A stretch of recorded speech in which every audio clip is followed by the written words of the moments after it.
நாம் இன்றைக்கி ஜாவாஸ்கிரிப்ட்ஸ் பேசிக்ஸ்லேருந்து ஸ்டார்ட் பண்ண போகிறோம். ஜாவாஸ்கிரிப்டை எக்ஸிக்யூட் பண்ணி பார்க்குறதுக்கு நிறைய மெத்தட்ஸ் இருக்குது. One of the simplest method வந்து நம்மகிட்ட இருக்க ப்ரௌசரில் கன்சோல் அப்படின்னு ஒரு ஆப்ஷன் இருக்குது. ஸோ ப்ரௌசர் ஓப்பன் பண்ணிவிட்டு இந்த ஆப்ஷன்ஸில் போய் மோர் டூல்ஸில் போயிட்டு டெவலப்பர் டூல்ஸ் இந்த ஆப்ஷன் கிளிக் பண்ணிங்க அப்படின்னா உங்களுக்கு இந்த மாதிரி ஒரு டெவலப்பர் டூல் கன்சோல் வந்து ஓப்பன் ஆகும். ஓகேவா?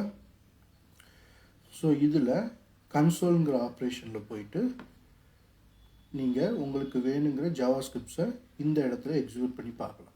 ஓகே, இதில் வந்து ஆக்சுவலாக பெரிய ப்ரோக்ராம்ஸ் எக்ஸிக்யூட் பண்ண முடியாது. நம்ம ஜஸ்ட்டு ஸ்டார்ட் பண்ணுறதுனால பேசிக் எக்ஸிக்யூட் பண்ணி பார்க்குறதுக்கு இந்த என்விரான்மெண்ட்டே நமக்கு போதுமானதாக இருக்கும். ஓகே, ஸோ ஃபஸ்ட்டு ஸ்டார்ட் பண்ணும்போது ஜாவாஸ்கிரிப்ட் எந்த லாங்குவேஜில்னாலும் சில காமன் கான்செப்ட்ஸ் வந்து ஃபஸ்ட்டு பேஸாக படித்து ஆகணும். ஸோ அதில் one of the basic common concepts வந்து வேரியபிள்ஸ். ஓகே, ப்ரோக்ராமிங் லாங்குவேஜஸில் ஃபார் எக்ஸாம்பிள் நீங்கள் வந்து இப்போ ஒரு ப்ராடக்டோட டோட்டல் ப்ரைஸ் கால்குலேட் பண்ணுறதுக்கு ஒரு ப்ரோக்ராம் எழுத போகிறீங்க அப்படின்னு வச்சுக்கலாம். ஓகே, இதில் அந்த அந்த ப்ராடக்டோட ப்ரைஸ் அப்படிங்கிறது ஒரு வேரியபிள். ஓகே, அந்த ப்ரைஸோட வேரியபிள் வந்து எதுக்காக யூஸ் பண்ணுவோன்னா அந்த ப்ராடக்டை வாங்கும் பொழுது அந்த ப்ராடக்டோட டோட்டல் கால்குலேட் பண்ணும்போது எவ்வளோ குவான்டிட்டி வாங்கியிருக்காங்களோ அது கூட ப்ரைஸை மல்டிப்ளை பண்ணி நம்ம டோட்டல் கண்டுபிடிப்போம். ஸோ இந்த ஆப்ரேஷனில் ப்ரைஸ் அப்படிங்கிறது ஒரு வேரியபிள், அதே மாதிரி எவ்வளோ குவான்டிட்டி வாங்கியிருக்கிறாங்க அப்படிங்கிறது இன்னொரு வேரியபிள். ஓகே, ஸோ எதுக்காக இது வேரியபிள் அப்படின்னு சொல்கிறோம் அப்படின்னா ஒரு ப்ராடக்டோட ப்ரைஸுங்கிறது கான்ஸ்டன்ட் கிடையாது. அது வந்து எப்போவுமே ஒரே வேல்யூவாக இருக்கும் அப்படின்னு சொல்ல முடியாது. ஓகேவா? அது வந்து மாறிக்கிட்டே இருக்கலாம். ஓகே, இல்லை சம்டைம் வந்து ஒரு ஃபிக்ஸ்ட் ஆஃப் பீரியடில் அந்த ப்ரைஸ் வந்து சேம் ப்ரைஸாக இருக்கலாம். அப்புறம் திரும்ப வந்து நீங்கள் அந்த வேல்யூவை மாற்ற வேண்டியிருக்கலாம்.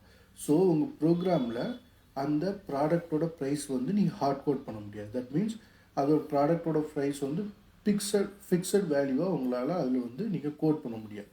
ஸோ அது வந்து ஃப்யூச்சரில் அது சேஞ்ச் பண்ணுற வேல்யூவாக இருக்கணும். ஓகே, ஒரு ப்ரோக்ராம் ரன் ஆகும்போது மேபி டைனமிக்கலாகவோ இல்லைன்னா ஒரு 2 monthsக்கு அப்புறம் ஏதோ ஒரு வேரியபிள் எக்ஸ்டர்னல் வேல்யூ வச்சு மாற்றுற மாதிரியோ இந்த மாதிரி அந்த வேல்யூவை சேஞ்ச் பண்ணுற மாதிரியான ஆப்ஷன்ஸ் இருக்கும். ஸோ இந்த மாதிரி ஒரு வேல்யூவை ஸ்டோர் பண்ணிவிட்டு அதை நம்ம சேஞ்ச் பண்ணிக்கலாம், இல்லை மோர் தென் ஒன் பிளேஸில் யூஸ் பண்ணிக்கலாம். இந்த மாதிரியான யூஸ் கேஸ்க்கெலாம் தான் வேரியபிள் யூஸ் பண்ணுவோம். ஓகே, ஸோ அதில் நிறைய டைப்ஸ் இருக்குது வேரியபிள்ஸில். ஓகே, ஃபார் எக்ஸாம்பிள் நம்ம இப்போ ஏற்கனவே பார்த்த எக்ஸாம்பிள்லே ஒரு ப்ராடக்டோட ப்ரைஸ் அப்படிங்கிறது ப்ரைஸ் எப்போவுமே மோஸ்ட்லி அதோட டேட்டா டைப் வந்து நம்பர் அப்படின்னு சொல்லுவாங்க. ஓகே, ஏன்னா ஒரு ப்ராடக்டோட ப்ரைஸ் வந்து ஆக்சுவலாக அது வந்து ஒரு நம்பராக தான் இருக்க முடியும். கரெக்டாக வேறு எந்த வேல்யூவாக இருக்க முடியும். எதர் அது ஃபுல் நம்பராக இருக்கலாம், லைக் 10 rupees or 12 rupees அந்த மாதிரி இருக்கலாம்.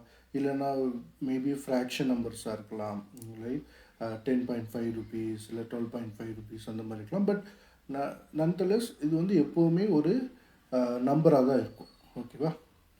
ஸோ அதே மாதிரி இப்போ அந்த ப்ராடக்டோட நேம்னு எடுத்துக்கலாம். ஓகே, அந்த ப்ராடக்டோட நேம் வந்து எப்போவுமே என்னென்ன சம் இங்கிலீஷ் கேரக்டர் இல்லை ஏதோ ஒரு லாங்குவேஜ் கேரக்டர் அந்த மாதிரி தான் இருக்கும். ஸோ இந்த மாதிரியான குரூப் ஆஃப் கேரக்டர்ஸ் வந்து ஸ்ட்ரிங் அப்படின்னு சொல்லுவோம். ஓகேவா? ஸோ இந்த ரெண்டும் வந்து ஜாவாஸ்கிரிப்டோட ஒரு பேசிக் டேட்டா டைப். ஓகே, எப்போலாம் ஒரு வேல்யூ வந்து நம்பராக நம்ம டிஃபைன் பண்ணுறோமோ அது வந்து number data type, group of characters இல்லைனா இந்த கேரக்டர்ஸ் வந்து என்னன்னாலும் இருக்கலாம் அந்த ஸ்ட்ரிங்கில் வந்து. ஓகே, இங்கிலீஷ் லெட்டர்ஸ் இல்லை என்ன லாங்குவேஜ் லெட்டர்ஸ்னாலும் இருக்கலாம். அதே மாதிரி சில ஸ்பெஷல் கேரக்டர்ஸ் இருக்கலாம். ஸோ இந்த மாதிரியான மற்ற கேரக்டர்ஸ் எல்லாம் சேர்ந்து இருக்கிறதுலாம் ஸ்ட்ரிங் அப்படின்னு சொல்லுவோம். ஓகே, ஒரு எக்ஸாம்பிள் பார்க்கலாம். ஃபார் எக்ஸாம்பிள் 9 அப்படிங்கிறது ஒரு நம்பர். ஓகே, நீங்கள் இப்போ இதை என்ட்ரு பண்ணி ஜஸ்ட்டு இது கொஞ்சம் பெருசாக கேட்குறேன்.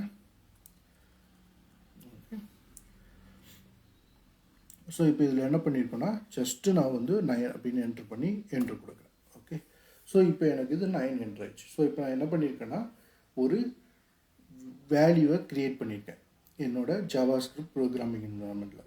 ஓகே, ஆனால் இப்போ நான் இந்த வேல்யூவை க்ரியேட் பண்ணியிருக்கேன். இதை நான் வேறு எங்கேயும் யூஸ் பண்ண முடியாது. ஓகே, ஏதோ ஆப்ரேஷன் பண்ணணும் அந்த மாதிரினா எதுக்கும் யூஸ் பண்ண முடியாது. ஆனால் ஜஸ்ட்டு வேல்யூ மட்டும்தான் நான் க்ரியேட் பண்ணியிருக்கேன். ஓகே, இப்போ இதே வேல்யூவே நான் ரிப்பீட்டடாக யூஸ் பண்ணணும், திரும்ப என்னோடய ப்ரோக்ராமோட லாஜிக்கில் எங்கேயாவது யூஸ் பண்ணணும் அப்படின்னா நான் இந்த வேல்யூவை நான் ரெஃபரன்ஸ் பண்ணுற மாதிரி ஒரு இடத்துல ஸ்டோர் பண்ணி வைக்கணும்.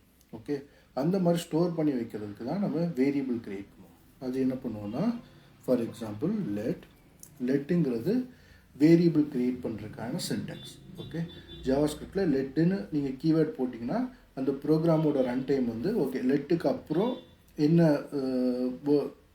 என்ன ஸ்ட்ரிங் வருதோ அது வந்து அந்த வேரியபிளோட நேமாக எடுத்துக்கும். Okay, for example product price அப்படின்னு ஒரு வேரியபிள் க்ரியேட் பண்ணுறேன், ஈக்குவல் டு 10 அப்படின்னு போட்டுறேன். ஓகே, போட்டு என்ட்ரு கொடுத்தேன் அப்படின்னா இப்போ என்னோட என்விரான்மெண்ட்டில் என்ன பண்ணியிருக்குன்னா இது இப்போ அன்டிஃபைன் காட்டுது. தட் மீன்ஸ் என்னென்னா என்னோடய ப்ரோக்ராம் வந்து எதுவுமே ரிட்டர்ன் பண்ணல, நான் ஜஸ்ட்டு அந்த வேரியபிளை டிக்ளேர் பண்ணியிருக்கேன். ஸோ அதனால தான் இது அன்டிஃபைன் காட்டுது. பட் ஆனால் இதுவே நான் என்ன பண்ணலான்னா அடுத்த லைன்லேயே போயிட்டு இந்த ப்ராடக்ட் ப்ரைஸுங்கிற வேரியபிள் நான் ரெஃபரன்ஸ் பண்ணி வச்சுருந்தேன் இல்லையா, க்ரியேட் பண்ணி வச்சுருந்தேன் இல்லையா, அதை நான் திரும்ப ரெஃபரன்ஸ் பண்ணி ஆக்சஸ் பண்ணலாம். ஸோ நான் இப்போ ஆக்சஸ் பண்ணேன்னா என்னென்னா என்னோடய ப்ராடக்ட் ப்ரைஸ் வந்து 10 அப்படின்னு ஸ்டோர் ஆகிருக்கும் இந்த வேரியபிளில்.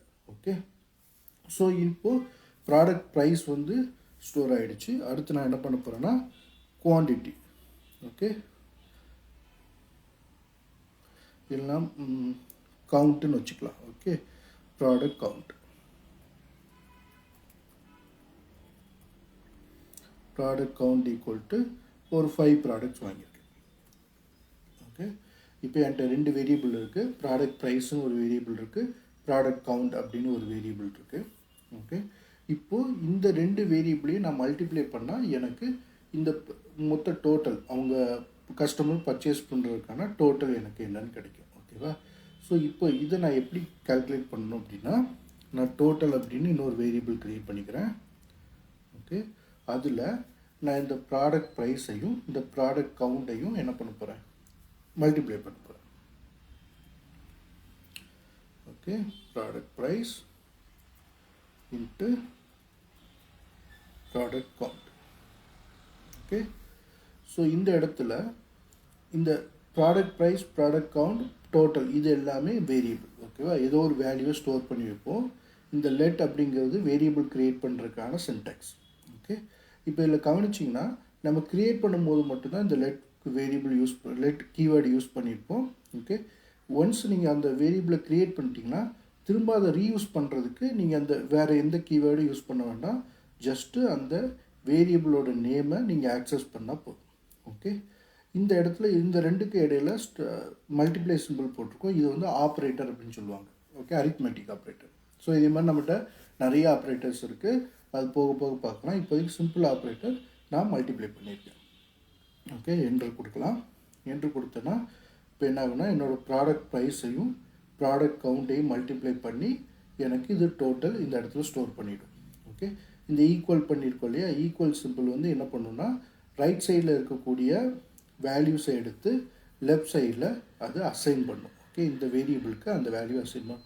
எப்படி இங்கே நம்ம ப்ராடக்ட் கவுண்ட் ஈக்குவல் டு 5ன்னு போட்டோன்னா இந்த 5ங்கிற வேல்யூ வந்து ப்ராடக்ட் கவுண்டில் போய் அசைன் ஆச்சோ அதே மாதிரி இங்கே ப்ராடக்ட் ப்ரைஸும் ப்ராடக்ட் கவுண்ட்டும் வந்து மல்டிப்ளை ஆகி டோட்டலில் போயிட்டு அசைன் ஆகும். ஓகேவா, இப்போ நான் டோட்டலை பிரிண்ட் பண்ணி பார்க்கணும் அப்படின்னா ஜஸ்ட்டு டைப் பண்ணலாம் அந்த வேரியபிளை.